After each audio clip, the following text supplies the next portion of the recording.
राधे राधे। आप सभी दोस्तों को उत्पन्ना एकादशी व्रत की बहुत बहुत बधाई, शुभकामनाओं के साथ मेरा प्यार से नमस्कार। इस पोस्ट में जानेंगे उत्पन्ना एकादशी पर शंख और भगवान श्री कृष्ण की पूजा विधि। सनातन धर्म में एकादशी व्रत का विशेष महत्व माना जाता है। इस दिन भगवान विष्णु की पूजा करने की परंपरा है। एकादशी के दिन भक्त श्री हरि विष्णु जी के लिए व्रत रखते हैं।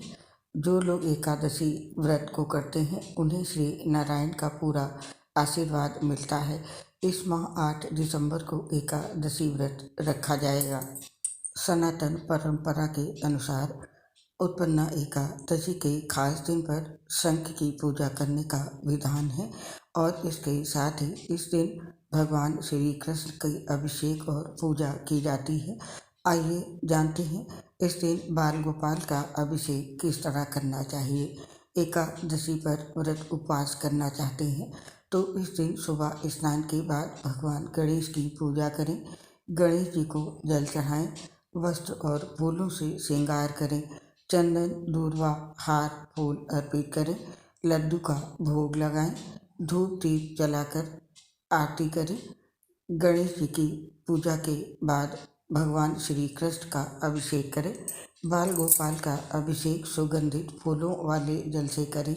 इसके लिए पानी में गुलाब, मोगरा जैसे सुगंधित फूलों की पंखुड़ियाँ डालें और इस जल से भगवान का अभिषेक करें। अभिषेक दक्षिणावर्ती शंख में जल भरकर करें।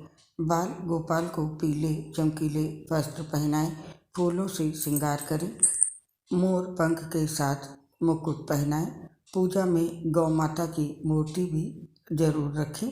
दूध, दही, घी, शहद और मिश्री मिलाकर पंचामृत बनाएं और चांदी के बर्तन में भरें और तुलसी के साथ भगवान श्री कृष्ण का भोग लगाएं। माखन मिश्री भी अर्पित करें। भगवान को कुमकुम, चंदन, चावल, अबीर भी अर्पित करें। ताजे फल मिठाइयाँ चढ़ाएं, धूप दीप जलाकर आरती करें। पूजा के बाद भगवान से क्षमा याचना करें, प्रसाद बांटें और खुद भी लें। पूजा में श्री कृष्ण के मंत्र कं कृष्णाय नमः का जप करते रहना चाहिए। इस तरह भगवान बाल गोपाल का अभिषेक किया जा सकता है। और अब जानते हैं शंख की पूजन विधि। इसके लिए पहले हमें कुछ सामग्री चाहिए होगी जो कि इस प्रकार है। दक्षिणावर्ती शंख, कुमकुम, चावल, जल का पात्र, कच्चा दूध, एक स्वच्छ कपड़ा, एक तांबा या चांदी का पात्र शंख रखने के लिए और इसके साथ ही सफ़ेद पुष्प, इत्र, कपूर, केसर, अगरबत्ती, दिया लगाने के लिए शुद्ध घी, भोग के लिए नैवेद्य और चांदी का वर्क। ये सामग्री चाहिए उत्पन्ना एकादशी पर शंख पूजा के लिए। और अब जानते हैं उत्पन्ना एकादशी पर शंख की पूजा विधि और उसके नियम। शंख पूजा करने से पहले भगवान विष्णु और माता लक्ष्मी की पूजा जरूर करें। इस दिन भगवान श्री विष्णु को फूल चढ़ाएं, पीले और फल चढ़ाएं। उत्पन्ना एकादशी के दिन पीले चावल और पीले वस्त्र का दान जरूर करें। उसके बाद दक्षिणावर्ती शंख की पूजा आरंभ करें। एकादशी तिथि के दिन आसन पर बैठकर शंख को पीतल के बर्तन में रखें और जलाभिषेक करें। फिर दूध से स्नान कराएं। उसके बाद साफ कपड़े से शंख को पोंछकर केसर वाले दूध के मिश्रित घोल से शंख पर एकाक्षरी मंत्र लिखें। पश्चात तांबे और चांदी के पात्र में स्थापित करें।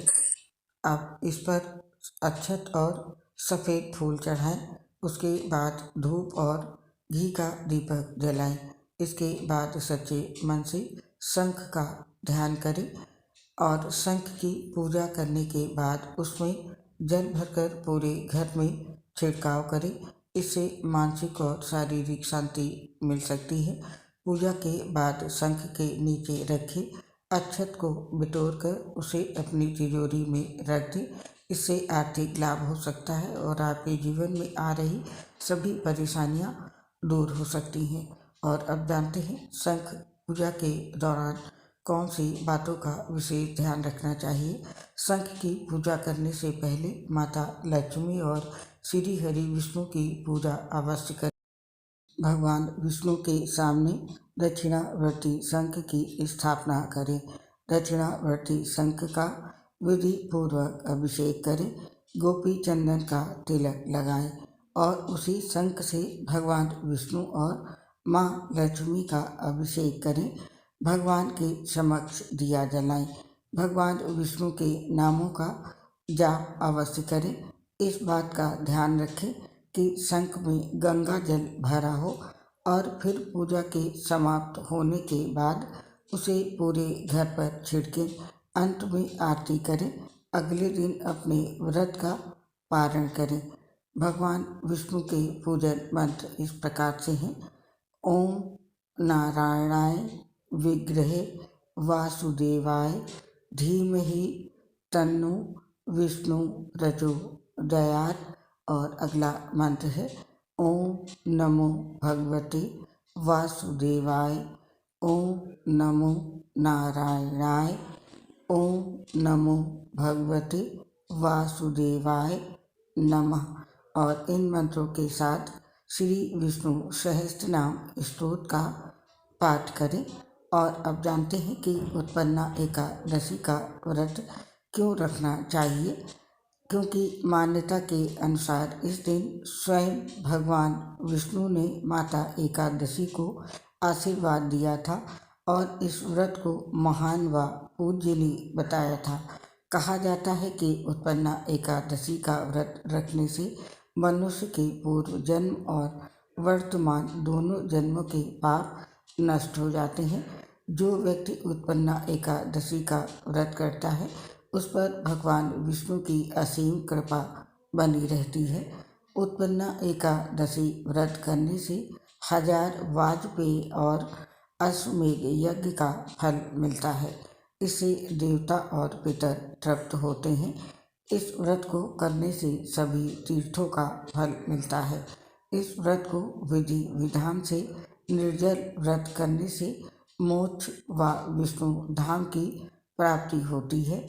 व्रत के दिन दान करने से लाख गुना वृद्धि के फल की प्राप्ति होती है। ये व्रत निर्जल रहकर करने से व्यक्ति के सभी प्रकार के पापों का नाश होता है।